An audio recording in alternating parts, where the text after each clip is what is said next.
In this programme, we look at two inner London authorities where personalisation has led to a radical rethink of what social care provision can be. We simply didn't have enough resources to do our job. So what do? Do we stop doing our job, or do we try to find other ways of doing it? We tore up the commissioning role, we tore up the kind of provider role. We were dealing with a blank sheet of paper, and in a way that was the most exciting thing.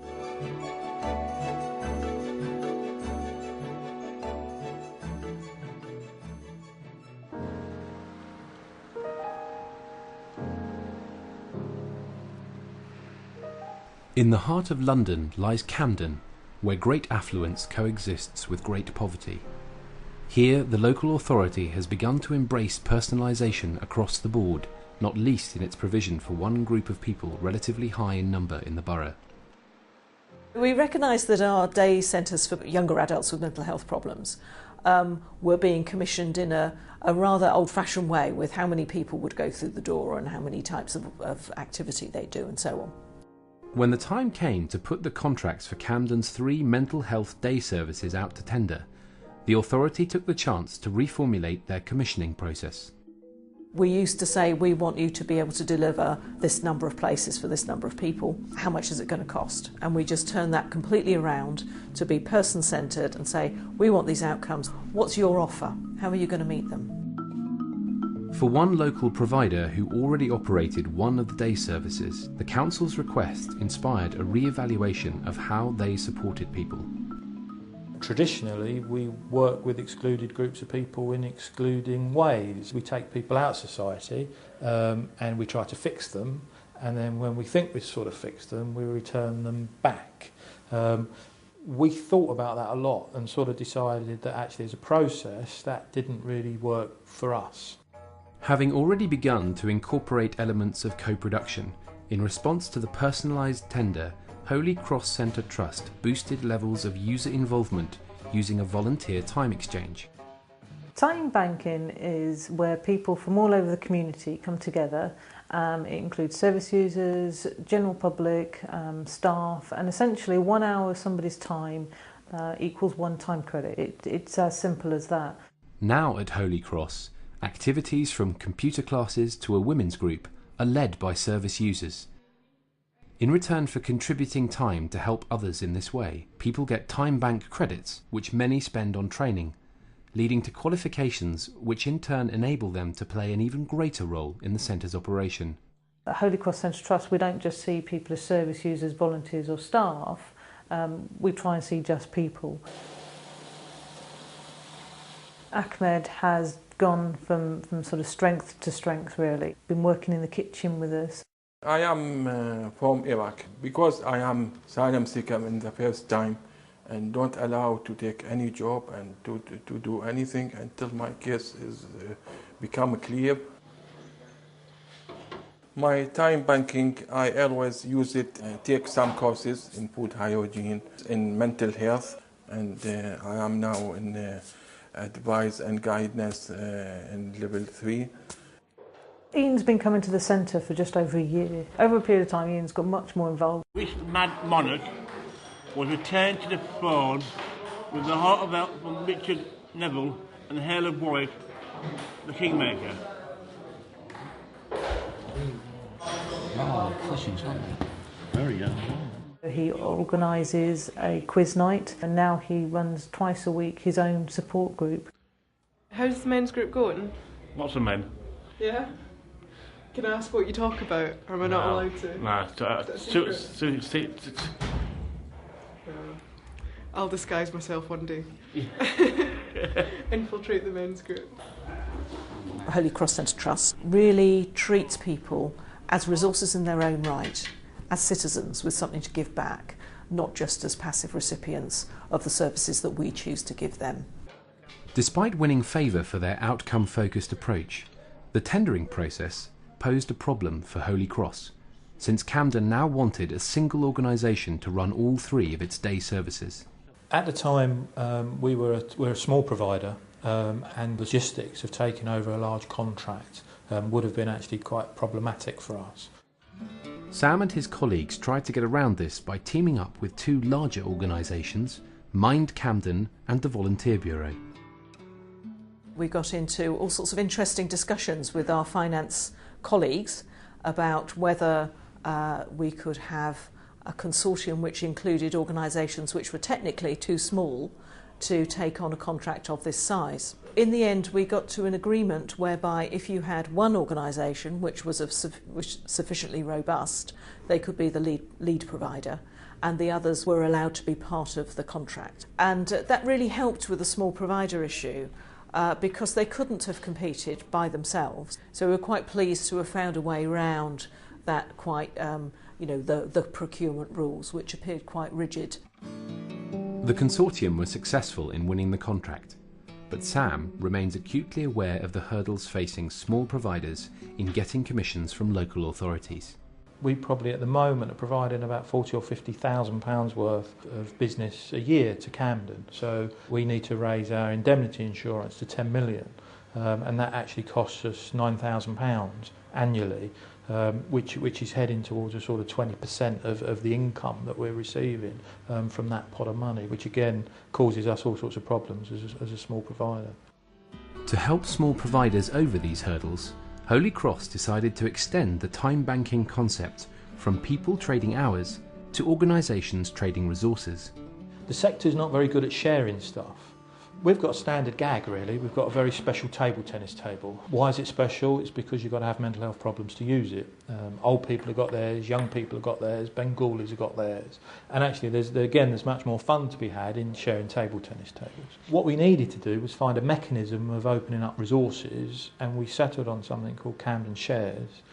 Camden Shares is a way in which organisations can trade resources through a time exchange. Camden Shares now unites over 70 organisations.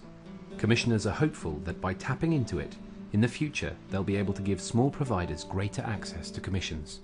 We're working with Holy Cross Centre and NAPS on how we can get a system that supports these micro-enterprises to be good, efficient organisations that we can trust and that our service users can trust, but without drowning them in bureaucratic red tape. A few miles east from Camden, mental health residential care has undergone a similar reappraisal. A conversation between Tower Hamlets Council and an existing block provider called Look Ahead kick-started an attempt to extend the principles of personalisation to a residential scenario. We wanted to be able to do things in that particular type of care setting that perhaps hadn't been done anywhere else. But we wanted to ensure that the provider remained stable. So that meant how did we need to think about the way that we invested in them. What was developed was a core and flexi model in which about 2/3 of the money originally spent on Look Ahead's block contract still goes centrally to Look Ahead in the conventional way, but the remaining amount is diverted to the people using Look Ahead services, partly as a credit to use a certain amount of support worker time in any way they wish, and partly as a weekly cash allowance. This isn't a personal budget in the conventional social care sense, where people have gone through self-assessment and RAS and so on. This is Look Ahead choosing to use its block contract money differently. Hi, my name's Dwayne. Coming. Dwayne, who has a hearing impairment, has been living in Look Ahead's rehabilitation house for a few months. I was ill, paranoid, stressed, worried, I was hearing voices, I was shaking bad. When I learned about football, I was really interested. Seeing that I play with them, come every week, and then Mr. Chen will come every week. Dwayne has used part of his £30 weekly allowance to finance his football passion. This is my room. All my boots. This is my favourite. This is Tower Hamlet Tigers. Premier League, positive mental attitude. I've been playing with them for 3 years now. In first season, Division 1, they won the league. Some of the requests around support weren't always straightforward in terms of, is this a social care activity? Is this something we support? Is it something we can support? And we had to go through a kind of learning and, I guess, development of ourselves in terms of moving away from our resources just supporting outputs to actually our resources supporting outcomes for people. Outcomes that perhaps seem intangible, but they're outcomes around well-being, their outcomes around confidence, their outcomes around self-esteem. All these things make your mental health better. The second flexi element of the model is that each customer gets a number of hours of flexible support time to use as they wish. A lot of people come here and have never had to cook for themselves before. So it's pretty much starting right from the basics, how to know when things are cooked, different types of dishes. Is that good? Hot. Customers get help in making their choice of support worker through prominently displayed profiles of all staff members, including manager David. Most of the customers have used my aspirations as an icebreaker. They come to the office to pick on me because I said I would love to do bungee jumping and tap dancing. And Dwayne, for instance, he used to do ballet and he's good at tap dancing. So he was saying he could show me some few steps. So for instance, that was like a really good opportunity for me to like really engage with Dwayne. Rather than maybe more conventionally, a support worker will come along with their diary and fit somebody in. It's really about the individual needs and preferences of the individual. That's not always easy for a service that has to operate a rota, for example. It has to provide certain cover. So this isn't really an easy option, but the impact it has on people's choice and control is so huge that I think once you try it, then you're never going to turn back. One of the concerns that came up from the workforce was would they actually get picked to support people? On the other hand, some of the staff were concerned that actually too many demands would be made on them, that they wouldn't be able to keep up with requests for support from individuals. But in reality, I think it's worked out very well. Another customer utilising Look Ahead's new model is Stephen. I've been diagnosed as having paranoid schizophrenia with traits of Asperger's syndrome. I have paranoid delusions, maybe thinking I'm the only person who exists and everyone else, like you, don't exist, which is very awkward. How can you relate to people when you don't think they exist in the first place? Tonight, Stephen is using some of his flexi support time to be accompanied across East London to begin volunteering for a project close to his heart. I'm going for training for this voluntary job to help the homeless, and I'm very excited. I've never done a voluntary job like this before.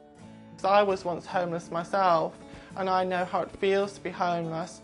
I want to share my experience with these people, and so they've got hope when they look at me that one day they might be like me. Some of you, you're totally new to what's going on, and you may have had no or very little experience of working amongst the homeless. For Stephen and Dwayne, personalisation isn't just about choosing what you want, it's about being who you are. Because I guess we started with that blank sheet of paper, we went up lots of different false paths along the way until we eventually came to the model that worked for that particular service. We've all learnt through going through this process. We've learnt what works well, we've learnt what's possible, and we've probably learnt what isn't possible. And the isn't possible is a very small list. Across London, there's agreement that the ultimate purpose of personalised commissioning is to break down the traditional model of segregated existence. We'd like to see a situation where people were no longer in service ghettos, finding much more holistic ways of supporting people within an environment surrounded by much more opportunity than they could ever be surrounded by in traditional day centre settings.